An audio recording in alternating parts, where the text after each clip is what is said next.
Well, hello everyone, and this is an especially important segment that I want to bring to you guys, especially with all that's going on social media, and just every single day that we live in this society. I have with us a very, very special guest. Her name is Sonjiah Davis, and Sonjiah is a licensed therapist and a yogi. I mean, I'm gonna let her tell you guys more about who she is and who she serves and what she does. Hi, everybody. Thank you for having me once again. Absolutely. Okay. Hi, everybody. My name is Sonjiah Davis. I'm a licensed clinical social worker, and I am in private practice, and I specialize in therapy with children with ADHD, behavioral issues, anxiety, and depression. And I also, as Sade said, I also teach yoga. I use yoga and nutrition education, because I'm a certified nutrition educator as well, as alternatives to medication to address anxiety and depression. I also have a radio show on We Act Radio. That's weactradio.com. You can listen live every Wednesday at 11 a.m. And the show is called Get Your Mind Right.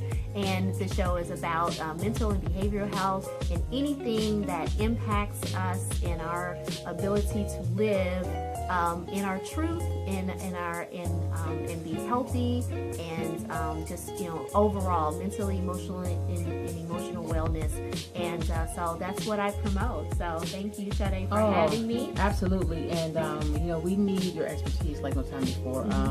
Just a little bit about, first of all that's going on, but just in recent days. Yesterday was an unfortunate incident that happened on Facebook, so traumatizing. And there was a young lady that has shared for people who have teens, not to really replay the video over and over again because it's very traumatizing. And so my question is, how much of this stuff actually affects us? Because whether it's crimes, God forbid, rapes or murders that are happening online, whether it's because people are gathering evidence, like with the case, the gentleman who was shot by the police and all of that. Just there's so much going on live, and we're seeing it in real time. It's archivable. People watching it over and over again. And what's the danger of that? I mean, and how do we balance being aware of what's going on versus kind of keeping our mental and our emotional states healthy? Well, first of all, I always tell people, do not watch those videos. Stop watching the videos, okay? I liked the days when we didn't have the internet, because you heard about things only on the news, and they only showed certain things on the news. They didn't even show all the, the real time, action, this Facebook Live. I mean, it's great for a lot of mediums, but unfortunately, the bad side, there's always a positive and a negative side to things. The bad side is we see those incidents like that. We see the incidents of the young man who was shot and his girlfriend caught it, by the police. So stop watching the videos, because one thing that happens to your psychological self is that it's traumatizing. And we live, especially with people of color, we are born with trauma. What do you mean by that? So there's studies now that shows that as Black Americans, people who are descendants of the slave trade are susceptible to genetic markers that have been impacted. Our DNA has been impacted by the trauma that our ancestors have gone through. So it's passed down from generation to generation. Literally, genetically. Passed down from generation to generation. So that's just the genetic piece. That's the part we can't help whatsoever. Then we also have the trauma of just how our ancestors have reacted to things. We talk about survival. There's certain things that we do that are really unhealthy for us, but we do them because we have to survive. And so that leads us into the conversation about preparing ourselves to deal with police brutality. And so watching those videos adds to the trauma. We already have stuff that we're trying to deal with. I mean, just in our everyday lives, we deal with the racism, the sexism that causes trauma to our lives. So you're adding more by watching all of this happen. So one thing, unfortunately, a lot of people are not prepared for what is going on in this in the world right now. now. People of color are under attack. I mean, it's not something that has stopped. Many people have felt like, oh, racism is over, there's no issues anymore, and so forth. But really and truly, these things have never stopped. I told a story earlier about my own experience. Like, I've always understood that racism was very prevalent, because as a child, I grew up in an area where the Ku Klux Klan were prevalent. I thankfully had a black principal in my elementary school and middle school. And, if they were, there was a rumor that the Ku Klux Klan were going to be active that day, she would go against the school district and close the school down and send us kids home early so that we were protected. Wow. I remember, I lived in kind of a rural area, kind of outside the main city limits. And, we would walk to school or walk home from school, and, some white man would come and harass us or do something vulgar to us and so forth. So I understood early on their impact, what they're capable of doing. In my own life, I had tragedy. My grandmother was killed by a group of white kids joyriding, drinking and joyriding, and her girlfriends were driving home from work. They were all nurses, worked at the same hospital. Wow. And they intentionally drove them off the road, and they ran into a tree and killed three of the four women in the car, my grandmother being one. So I'm very aware of what they're capable of doing. So that comes, that power is put into the police officer's hands. We have to be aware of all of these things. That's traumatic in itself. So don't intentionally add more trauma to the trauma that's already there that you can't control. Those are, the police those are things we can't control. True. But you have the ability to control what goes on in your home, and and what's in your space for the most part. Besides, once you step outside, you don't have a control over what goes on. So then, how do you balance? Because we know that, of course, whether it be social media or word of mouth, we know that as they say, sometimes like knowledge is power, and so it's important to be aware of what's going on and to have that interconnectivity that social media brings about, in technology, mobile technology, etc.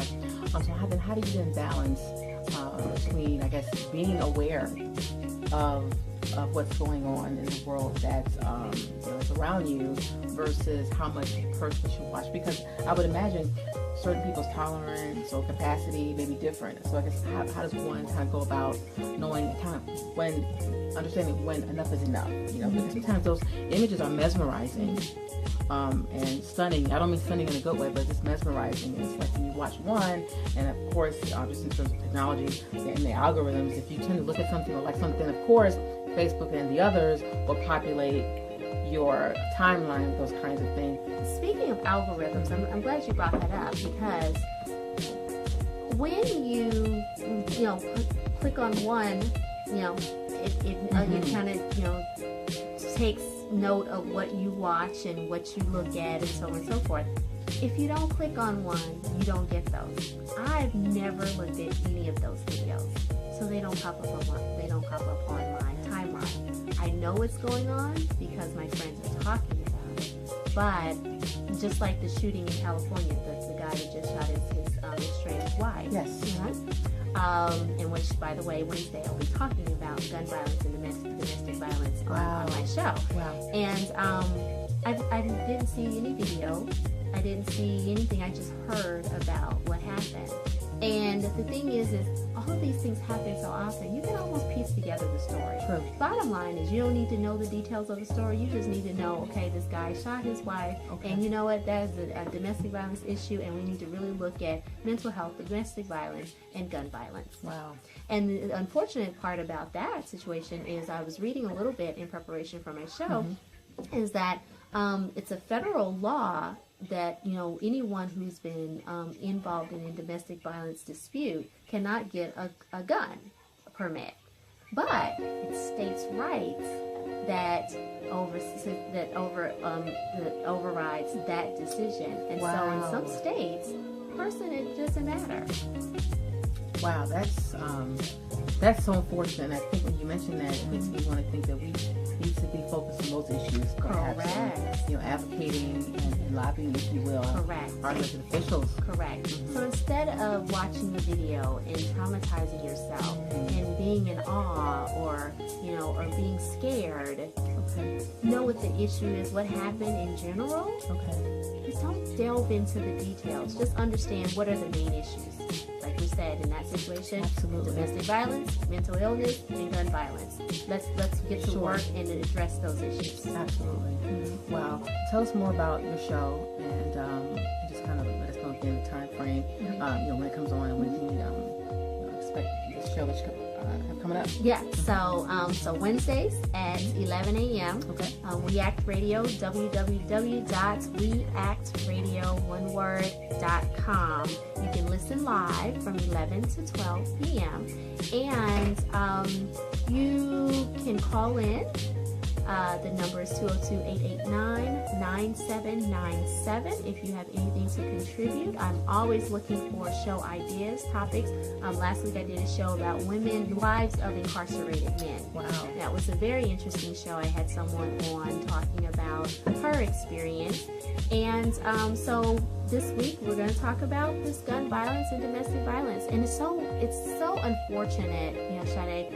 I've done a lot of shows on domestic violence, sexual abuse, and it's almost like it's a topic that I can do over and over, and we learn something different each time. Wow. So this time, you say that. yeah, this time we're looking at it from the gun violence perspective. And so I have a friend who I'm waiting to confirm to come on. His mother was murdered right in front of him when he was 11 years old, I think. It's William Kellebrew, and he has a foundation. He goes across the country, even overseas now, I think, doing international discussions about trauma and gun violence. And so, you can imagine what he has gone through in his life to see his mother and his brother, I think, too, murdered right in front of him by a boyfriend. Wow. So that is, thank you for doing that, because it's all around us. I think that all of us, in some way, have been impacted by that type of violence, whether directly or indirectly. Right, definitely. I mean, I think as women, we've known some girlfriend, someone that has been in a violent situation. Absolutely. Absolutely. Wow. Well, again, we want to thank you for joining with us today. So important. Thank you for taking the time. Yes. And you are, of course, invited anytime you have time. Thank So we really appreciate it. Thank Guys, you. wasn't that amazing? So I want you guys to check out her broadcast and go look her up on social media. Oh, how can people find your social media? I forgot about social media. So you can always reach me at Get Your Mind Right on Facebook. It's capital GET, capital YOUR. I'll put it in the description box, guys, as well. Capital MIND and capital RIGHT. And let's see, Twitter, I'm Sonjiah, SONJIAH, capital D. And on Instagram, see, I'm so bad with this social media stuff, and my producer always says, you gotta, get it out there. And I'm like, I'm terrible with tweeting and all that stuff. But also Instagram is Mental Health Movement.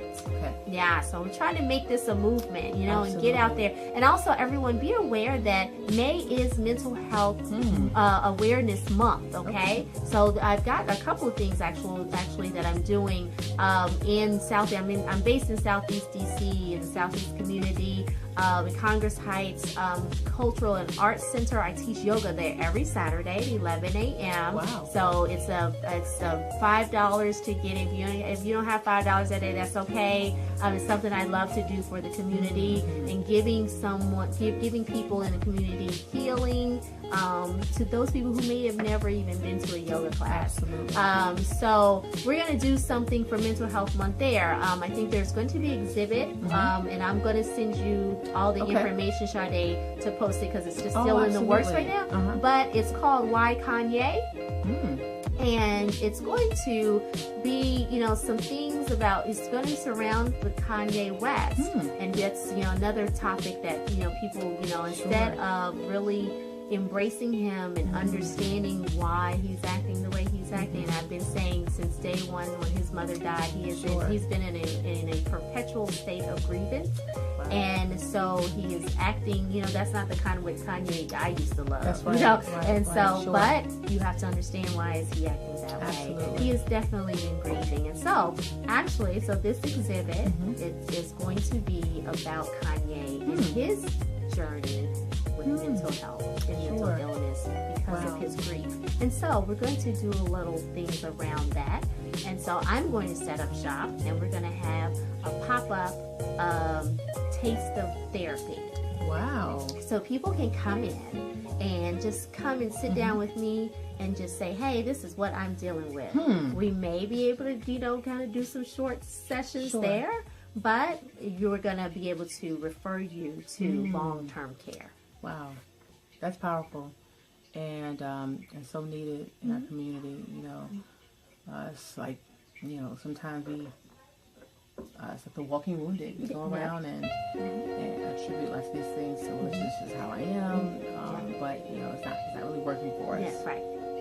We need help and healing. Yeah. And one thing I always say is, especially people of color, we are so busy trying to survive, we don't thrive. Okay? We want to get you to a place where you're thriving, that you're able to, despite all of the things that happen to us that we have to deal with in our in everyday life, your home has to be your sanctuary. You have to be able to go home and have some peace there. Okay? And as we talked about earlier about, watching those videos, being on social media, sometimes you gotta cut that off when you walk in the door. Wow. Think about that.